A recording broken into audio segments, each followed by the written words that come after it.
O tema dessa aula já foi desenvolvido no passado, numa época que eu não tinha nem mesa digitalizadora, então ali embaixo eu vou deixar para vocês o link dessa videoaula. Eu vou refazê-la agora. Vamos lembrar de alguns detalhes. Lembra, dg igual vdp menos s dt. Você pode dividir tudo isso aqui pelo número de mols, então você vai ter energia de Gibbs molar, volume molar, entropia molar. Bom, agora nós vamos definir o potencial químico, μ. Potencial químico de uma substância pura é igual à energia de Gibbs molar. Mais tarde, em outra videoaula, nós vamos trabalhar potenciais químicos de substâncias em soluções, em misturas, mas nesse caso estamos tratando de substâncias puras. Então, para a substância pura, o potencial químico é igual à energia de Gibbs molar. Então, reescrevendo essa expressão e as respectivas derivadas parciais, nós temos aqui potencial químico varia com a pressão e com a temperatura. Você poderia ler essa expressão aqui como o aumento do potencial químico com a pressão. Aqui tem um errinho de digitação, aqui eu deveria, na verdade, ter colocado apenas volume molar. Ficou bagunçado, né? Então vou escrever de novo aqui, ó. Derivada do potencial químico com respeito à pressão, mantendo temperatura constante, é o volume molar. Então o potencial químico aumenta com o aumento da pressão.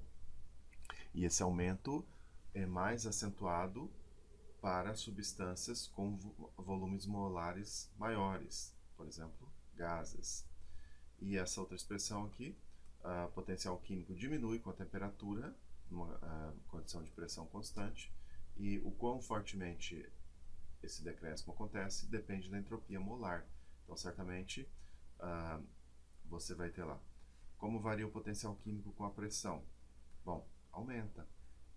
Quão forte é esse aumento?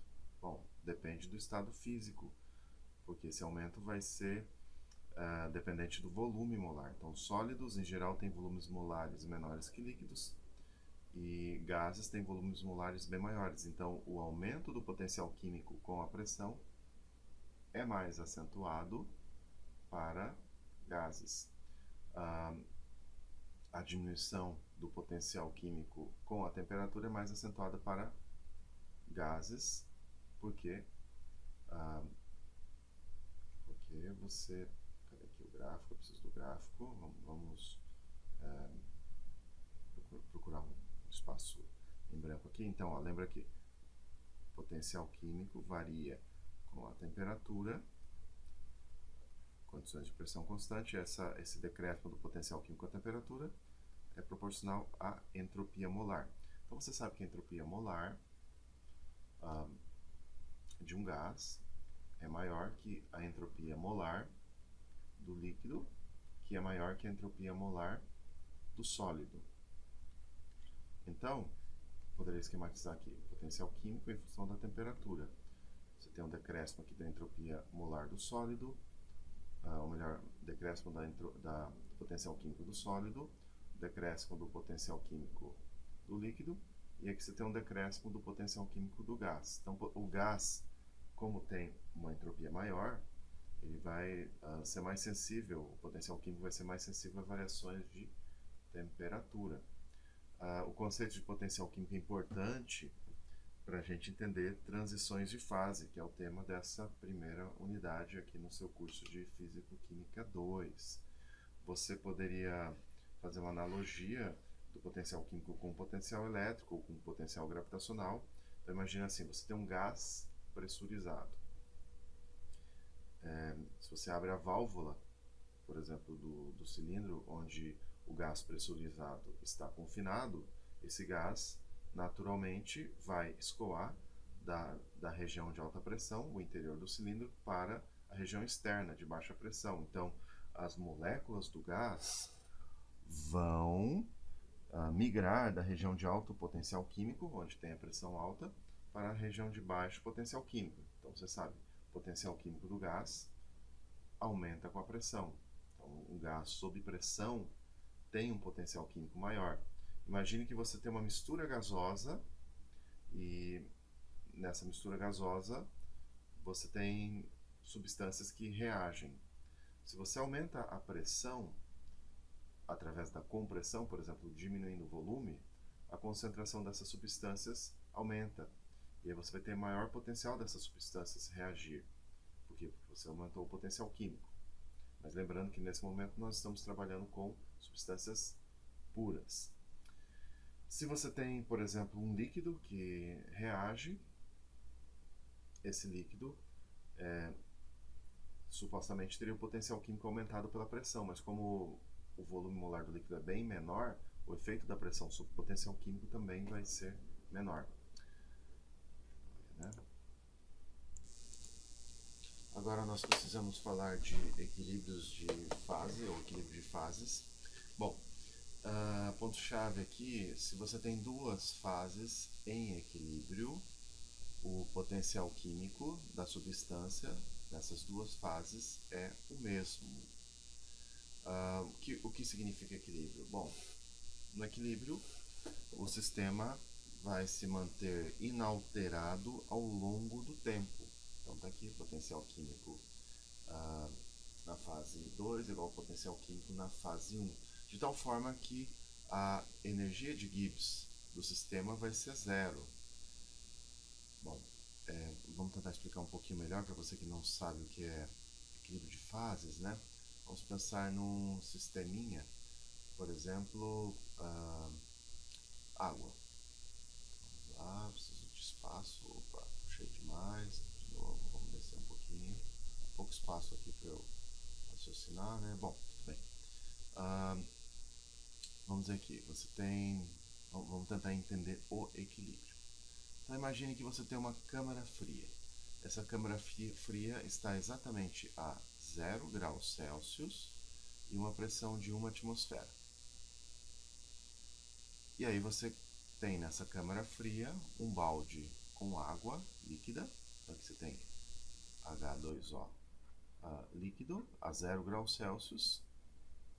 E você tem um bloco de gelo, ou seja, água no estado sólido. Então aqui H2O sólido. Então, desde que você mantenha esse sistema exatamente a 0 graus Celsius e 1 atmosfera, sob o ponto de vista macroscópico, nada muda. O sistema se mantém inalterado ao longo do tempo. Por quê? Você tem a temperatura e pressão de equilíbrio para fase sólida e a fase líquida. Então você pode dizer, por exemplo, que o potencial químico da água na fase líquida é igual ao potencial químico da água na fase sólida. Então você tem o equilíbrio, igualdade de potenciais químicos. Sob o ponto de vista macroscópico, nada muda, o volume de água não muda em função do tempo, desde que você mantenha essas condições de temperatura e pressão. A quantidade de gelo também não muda, mas sob o ponto de vista microscópico, você vai ter moléculas de água passando da fase líquida para a fase gasosa, mas com a mesma velocidade que você tem moléculas de água passando da fase sólida para a fase líquida. Agora há pouco eu falei fase gasosa, entendam, por favor, fase sólida. Então você tem esse equilíbrio aqui, ó, H2O na fase líquida, passando para H2O na fase sólida. A velocidade da reação direta é igual à velocidade da reação inversa nesse equilíbrio. Se você diminuir a temperatura, por exemplo, de 0 graus Celsius para 1/10 de grau Celsius negativo, toda a massa de água líquida vai congelar, porque em temperaturas inferiores a 0 graus Celsius, a fase estável da água é a fase sólida. Se você aumenta a temperatura para mais 0,1 grau Celsius, todo o gelo vai fundir, porque em temperaturas superiores a 0 graus Celsius, nessa condição de pressão, a fase líquida é a fase estável. Então agora vamos entender isso em termos de equilíbrio de fase para mais fases. Então você sabe, ó, potencial químico diminui com o aumento da temperatura. O quão fortemente é essa diminuição depende da entropia molar. A entropia molar do sólido é menor que a entropia molar do líquido, que é menor que a entropia molar do gás. Bom, imaginem que você tem água, uma atmosfera de pressão. Temperaturas inferiores a 0 graus Celsius, a fase sólida é a fase mais estável. Então, essa reta aqui representa o potencial químico da fase sólida. Essa reta aqui representa o potencial químico da fase líquida. Em temperaturas inferiores a 0 graus Celsius para a água, o potencial químico da fase sólida é inferior ao potencial químico da fase líquida. Então, se você submete a água a uma pressão de uma atmosfera e temperaturas inferiores a 0 graus Celsius, essa água vai se solidificar, porque o potencial químico da fase líquida é superior ao potencial químico da fase sólida. Então você poderia imaginar que as moléculas escapam da fase líquida para a fase sólida. Então aqui você tem potencial químico da água líquida é igual potencial químico da água sólida. Essa outra curva aqui representa o potencial químico da fase líquida e aqui o potencial químico da fase gasosa. Assim, só um detalhe. Então aqui a temperatura de equilíbrio é a temperatura de fusão. Agora, em temperaturas mais altas, superiores a 0 graus Celsius, entre 0 e 100 graus Celsius, a fase líquida é a mais estável. Temperaturas superiores a 100 graus Celsius, a fase gasosa é mais estável. Então aqui você tem a variação do potencial químico com a temperatura para o gás e aqui a variação do potencial químico com a temperatura para o líquido. Aqui você tem o equilíbrio líquido-gás. Então aqui o potencial químico da água na fase líquida é igual ao potencial químico da água na fase gasosa. E aqui você tem a temperatura de ebulição.